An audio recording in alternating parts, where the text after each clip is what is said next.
Hello বন্ধুরা, কেমন আছো সবাই? আশা করছি সবাই ভালো আছো। আমিও অনেকটাই ভালো আছি। আসলে ভালো থাকাটা সম্পূর্ণ নিজেদের উপরই নির্ভর করে।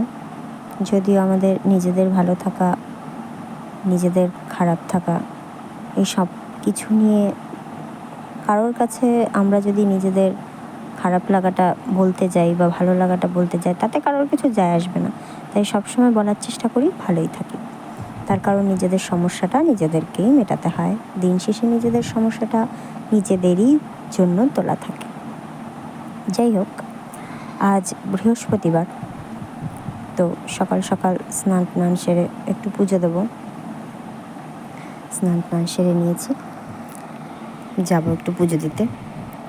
পুজো দিতে যাওয়ার আগে আজকে তোমাদের সাথে শেয়ার করব আমার একটা তিক্ত অভিজ্ঞতা। মানে কি বলবো, পুজো দিতে যাব, তো তার জন্য রেডি হচ্ছি, ওপরে উঠেছি। তো এক জায়গায় একটা বল্লার চাক হয়েছিল, মানে 4-5টা বল্লা আর কি কামড় দিয়েছে এমনভাবে, মানে কি বলবো, মনে হচ্ছে যেন সেই জীবনটা আমার এখনই বেরিয়ে গেল। তো যাই হোক, একটু সেইভাবে একটু সবাই এটা সেটা লাগিয়ে দিল, বরফ মানে পেন বাম ছিল, সব কিছু লাগিয়ে দিয়েছে।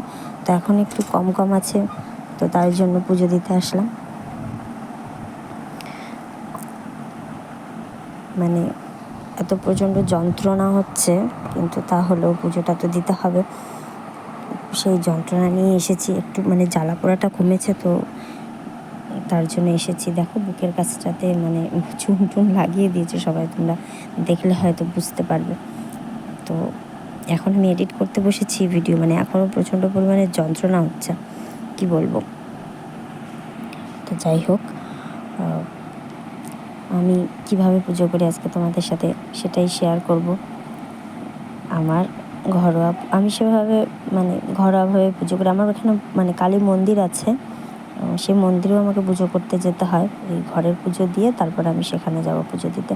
প্রত্যেক দিনই আমার মানে ডিউটি থাকে ওটা।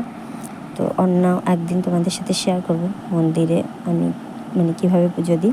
আজকে ঘরেরটা তোমাদের সাথে শেয়ার করছি।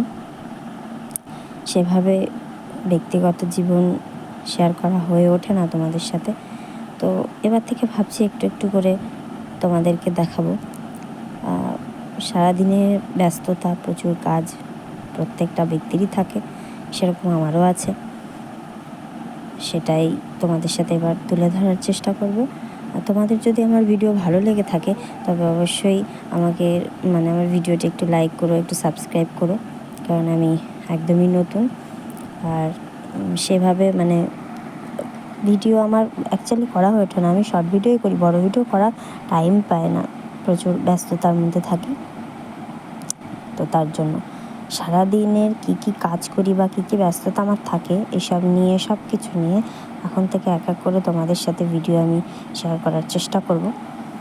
আর আমার এই মানে ছোট্ট একটা গোপাল আছে, ছোট্ট একটা লক্ষ্মী ঠাকুর, একটা রাধা গোবিন্দের মূর্তি, শিব ঠাকুর, এগুলোকেই আমি পুজো করি। আর আমি শিব ঠাকুরটা মানে আমি যে কোনো মানে শিবের পুজো যখন করি আমি ঘরেই দিই।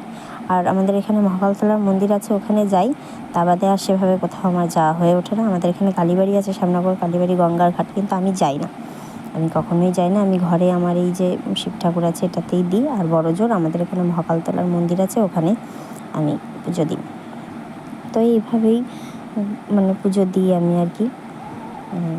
জানি না, মানে অনেকেই আছে যারা জ্ঞানী গুণী ব্যক্তি, আমি এভাবেই দিই, কারণ আমি সেভাবে কিছুই জানি না। আমি যত সামান্য মানুষ, যত সামান্য ব্যক্তি, আর এভাবেই আমার মানে পুজো দেওয়াটা আমি সম্পূর্ণ করি প্রত্যেক দিনই। তো এই হচ্ছে ব্যাপার। আর এই দেখো, দেখতেই পাচ্ছ মানে প্রচণ্ড যন্ত্রণা হচ্ছিলো ওই বললার কামড়ের জন্য। তো ওভাবেই আমি পুজোটা সারলাম। তোমার ভিডিওটি কেমন লাগলো তোমরা অবশ্যই আমাকে কমেন্ট করে জানিও, আর অবশ্যই পাশে থেকো। এই হলো কথা। তো থ্যাংক ইউ সো মাচ। আবার দেখা হবে আমার সাথে তোমার পরবর্তী ভিডিওতে, অবশ্যই।